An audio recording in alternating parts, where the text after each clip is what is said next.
Welcome into Flock Nation Speaks. Flock Nation Speaks. Flock Nation Speaks, your Baltimore Ravens podcast, where we talk about the best team in NFL history. If you're a Ravens fan, I am a huge Joe Flacco fan. Wise Usher once said, "Situations will arise in our lives." I'm talking about shut down. Like you not throwing on Jimmy Smith. Joe is criminally underrated. Lock him up in cuffs. Criminally underrated. Lamar's put this team as a top 5 offense for the first time in 20 years. Got the arm talent. Jay Cutler had it too. I don't care about this argument against total TDs and all this. Oh, you want to talk about defense? Oh, until next time.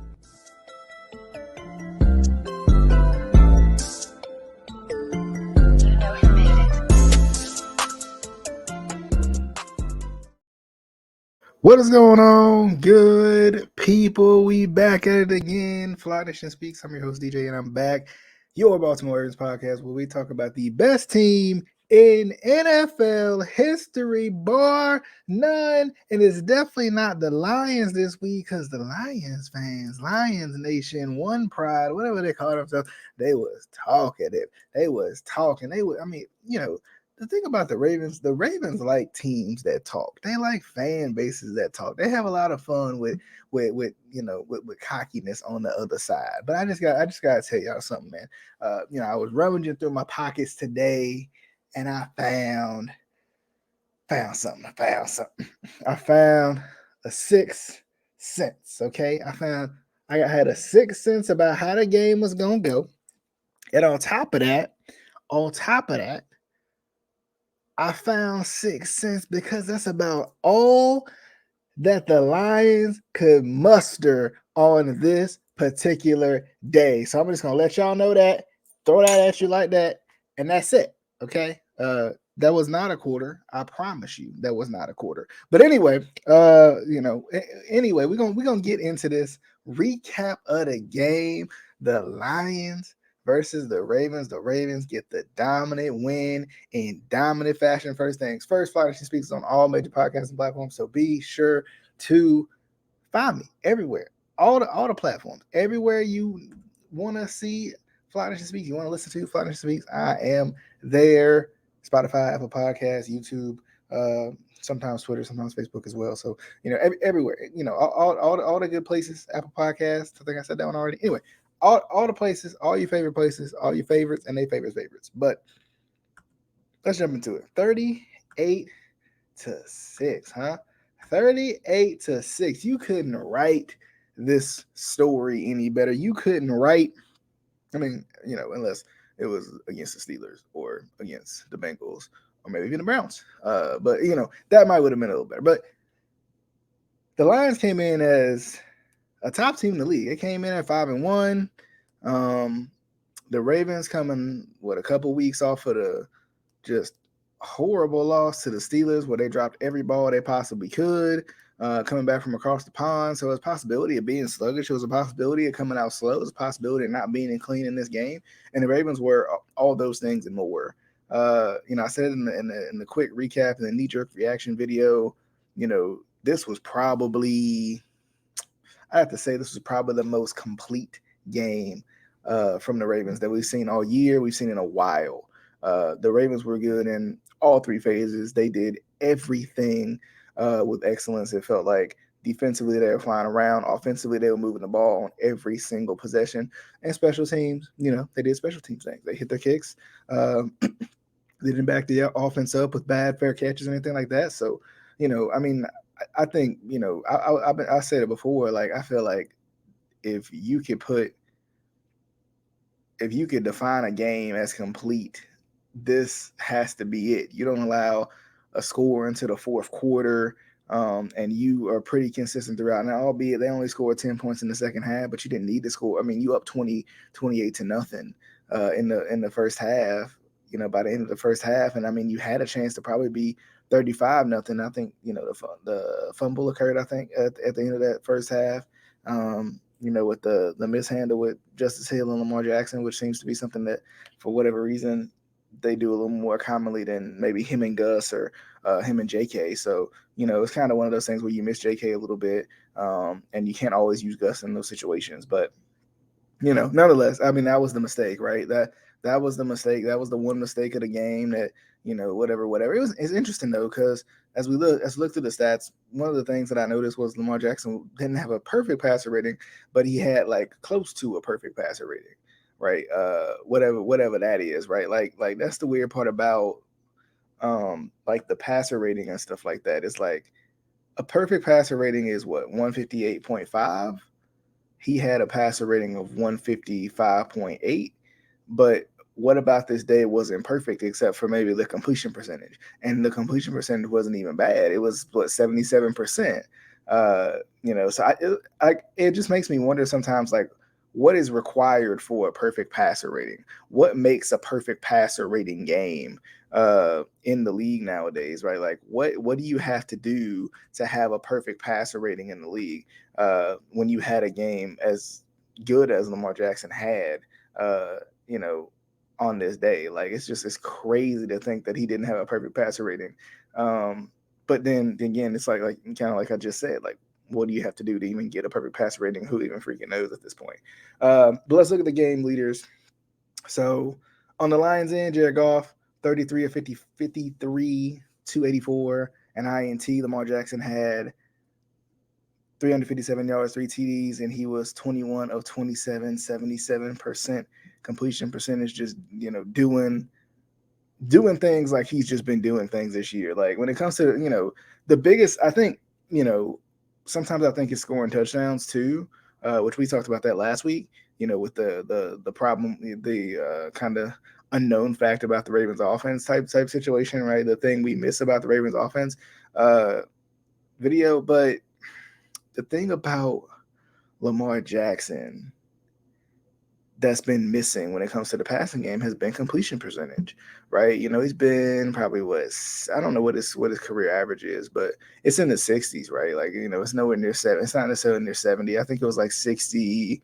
I think it was 64, something like that. It was 64, which I think ranks well all time. But that's been the one knock is his completion percentage and stuff like that. Because of course, the Ravens don't throw the ball nearly as much as other teams, so they're not gonna, and the Ravens have an ability to run the ball in the red zone, so they're gonna score on running plays far more than sometimes they're gonna score on passing plays. But to see, once again, and you're gonna hear this a lot from me, but to see Lamar Jackson come out with this efficient passing game and just spreading it around, I think Coach Evans over at Sip said it best. Like, when he said he didn't feel like anybody was going to go off for the Ravens wide receivers.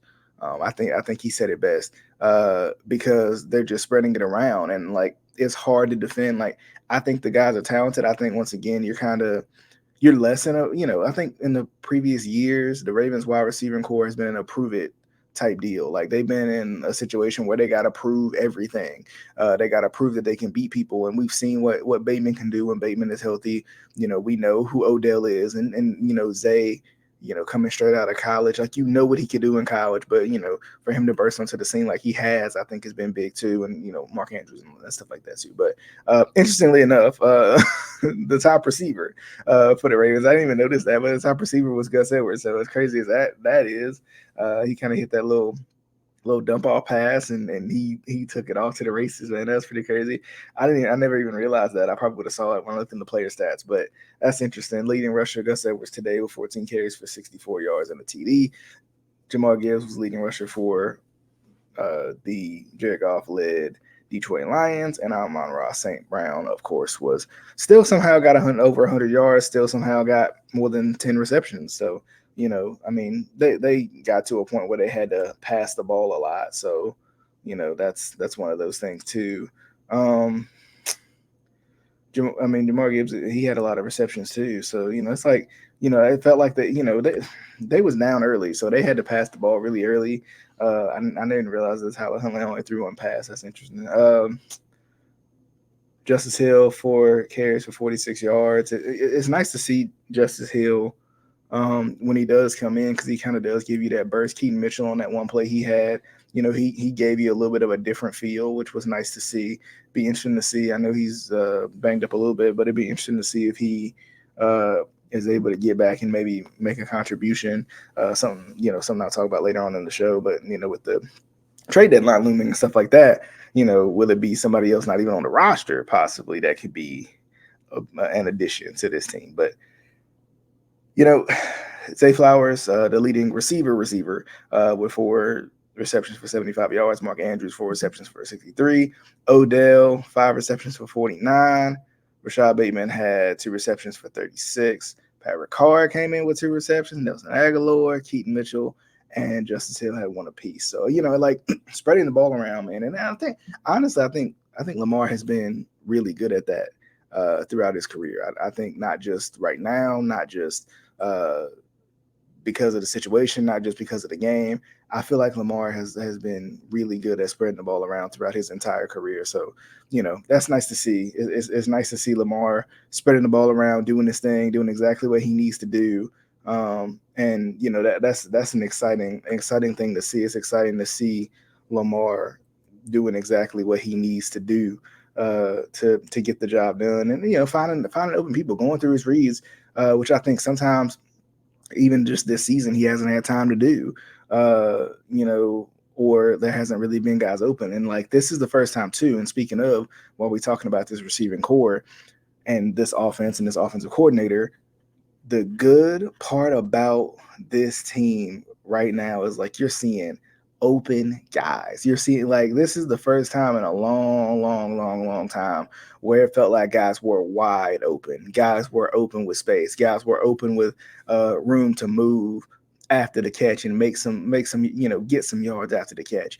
And that was big too, man. Like I thought that was big. I thought that was good. I thought that was needed. I took some notes while I was at the. No, I wasn't at the game physically. While I was watching the game. Uh, but it's just crazy, man. Like to see this offense get better and better. We've talked about it so much. Like there's so much potential with this offense. This offense has so much potential to be really good. This offense has. It just needs that extra step. It needs that the last little. Like how you cook chili, right? Like it needs that last little time to marinate and get together. That building that chemistry is big. And I think this game it kind of all came together. Now, can you do this every single week? It would be nice. But scoring 38 points in this league is still difficult, even though the Browns did it this week. And I can't remember who they played right off, but they also did it this week. So, two teams did it this week. So, but it's crazy, man. Like, but it's nice to see. It's nice to see that the Ravens got the job done, did exactly what they needed to do. And I'm excited for the rest of this season. Real quick, let me get to these notes because I did take some notes during the game that just some things that had intrigued me throughout the game. So, you know, the the run pass option stuff, man. Like we've been talking about this forever, right? Since Lamar took over, like probably since post 2019, right? 2019 was just one of those seasons where everything just worked together perfectly. But over the past couple of seasons, we have not been seeing we've seen a lot of design Lamar runs, but like we all been asking, especially in the red zone, where are the pass options behind it? And like first possession of this game, you saw a pass option immediately, and that was big. I mean, I thought that was to see that. I think that's big because you get a chance to utilize Lamar Jackson's ability to run without actually utilizing it, right? It's a decoy, and you sneak somebody, out the back end, whether it be Mark Andrews or Odell was another one who did it. Uh, I think Mark Andrews was almost a touchdown. It was so close to a touchdown. I think it was. I think that was the time when Gus scored, if I'm not mistaken. But yeah, like I mean, the pass options off the design runs I think are big. That fake reverse flip was beautiful on that third offensive drive. Like that play. I mean, it was amazing, man. Like that play. Like I was like, oh, like that was one of those plays that make you say, oh, okay. like we got this, and we being creative on offense, like we're doing things that we're not used to seeing. And it was cool to see Monken throw in a couple extra wrinkles. I think I don't remember who said it, but somebody was saying, maybe Monken's holding off a little bit for the better teams, right? Like holding off a little bit of this offense for the better teams because he don't want to give everything away. When it's time to when it's time to play some really good teams in the league, whether it be the playoffs or whatever it is. Arthur Millette, who actually led the defense in tackles, uh, like I said, I'm so impressed by him and what he does. Like he just seems like he's everywhere. He seems like he is everywhere. He's in on tackles, he's in on sacks, he's batting balls down, like he's playing coverage. Like it feels like he's everywhere. He feels like a Swiss Army knife type piece. Like kind of even maybe even like another Kyle Hamilton or something. Like it just because I don't feel like Kyle Hamilton's been rushing the passer as much as he was early on in the season. Like early on in the season, like Kyle Hamilton was elite pass rusher Kyle Hamilton or something. Like that man was rushing the passer the whole time. So it was not, it's nice to see that Kyle Hamilton's still getting his tackles. He's still doing well, but it's cool to see other guys step up. Kyle Van Noy is another one who I think just feels like he's everywhere. I think he had 2 sacks in this game. Arthur Miller had a sack. Justin Metabike had a sack. Adafe Owe had a sack and a fumble. So it's just like to see these guys getting in and doing exactly what they need to do is huge, man. Like I love seeing Arthur Millette come in and play well. I love seeing Owe come back, off of his injury and play well. Like sometimes it still feels like he moves kind of stiff. It still feels like he hitting this spin move and it ain't working. But the one thing about Owe that I like, more than anything is Owe is not always gonna get there. It's not always gonna look pretty, right? But Owe is going to strip you, right? He is going to make a play.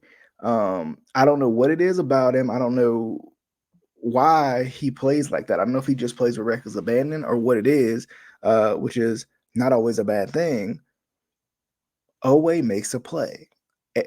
Anytime not anytime you need it, but like when he's in the game and he does get a sack or he does go after the ball, he ends up making a big play out of it. He won the game against the Chiefs a couple of years ago during his rookie year, I think it was. Like to see Owe come back and play well, I think he'll be good. And I think like kind of like I've talked about in previous videos, like Owe is a guy who I think they can utilize his speed a little bit more as he becomes a better pass rusher, as he learns from some of these veterans like Jadeveon Clowney and stuff like that on the pass rush techniques. Adafe Owe could definitely be a guy who you put in some specialty packages, or you have him, maybe you even have him blitz late or something like that and utilize his speed a little bit, man. And I think that, I think that would be, huge. Shout out to the Ravens though for not letting the mistakes and the penalties at the end of the first half. You had the fumble, you had a couple penalties on that offensive drive to end the half, and it didn't dismantle the momentum. It kept the momentum intact. The shout out to the defense, man, for making sure that the tide did not turn. That um, I think that was it. The defense with the screens, that was kind of weird. Like I don't know if they just weren't expecting screens at that point in time, but that was probably the only defensive issue I had. The only coaching issue I had was the weird little 10-second runoff, take the timeout anyway at the end of the first half. I may not be refreshed on the rules, I guess, because they change all the time. But I don't. It was weird to. You got a chance to get the ball back with 25 seconds or so, probably from like the 40-ish, based off of where they was gonna kick it, and they took the 10-second runoff and then took the timeout anyway. That was weird to me. I just thought that was a weird, like, why would you do that type of scenario? But whatever. Not gonna rain on the parade considering how it ended up going. But just a really complete game. Just a really complete game from this team, man. Just a really complete game from the Ravens when it comes to offensively and defensively. Like they played lights out. And it's nice to see, like, Geno Stone, man, leading the league in interceptions. Like, who expects that? And it'll be interesting too once Marcus Williams gets back, because of course Geno Stone's playing for Marcus Williams right now. And I think Marcus Williams is a big piece to get back when you get him back. Where do you put Geno Stone? Because I don't think you can take that guy off the field. I think you have to put him on the field somewhere. Even if you have him play, you could probably even have him play, since they want Kyle Hamilton to be a box safety anyway. Maybe have Kyle Hamilton play in the box more, man up with those tight ends, and then have Geno Stone playing, in the secondary with, in combination with Marcus Williams. That could be something.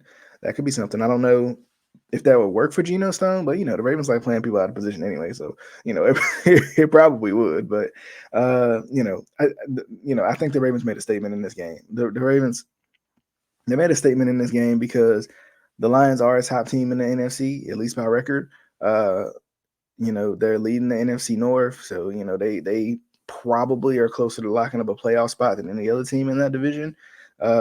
And they've just been playing well. They've been playing efficient. Like we talk about efficiency on the Ravens end. The Lions also play efficiently.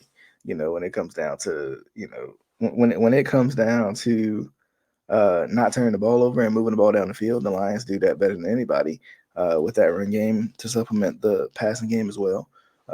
So to turn them over, to make sure they didn't score, I think it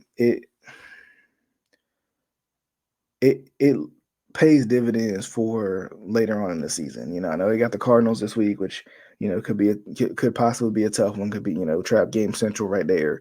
But to see the Ravens get a win against a good NFC team, that's good. That's a good thing, especially going into playing the Lions later on in the season, playing the Steelers, who just find ways to win. And same thing with the Browns too. Like playing those teams, being a little bit healthy later on in the season too.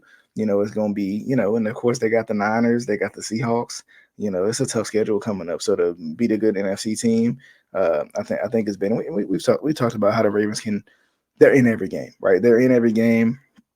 They're right there to win every game. It just it depends on, sometimes it's decision making, sometimes it's the turnovers and stuff too. So but this is a big win. This was very.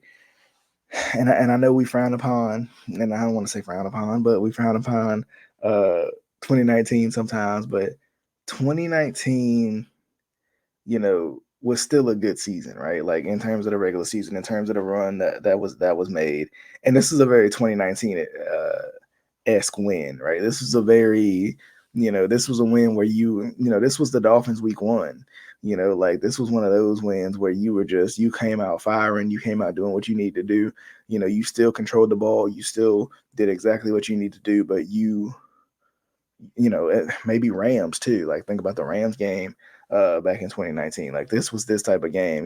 Jared Goff versus Lamar Jackson has been not in favor of Jared Goff in those games, but definitely big to see the Ravens get the job done.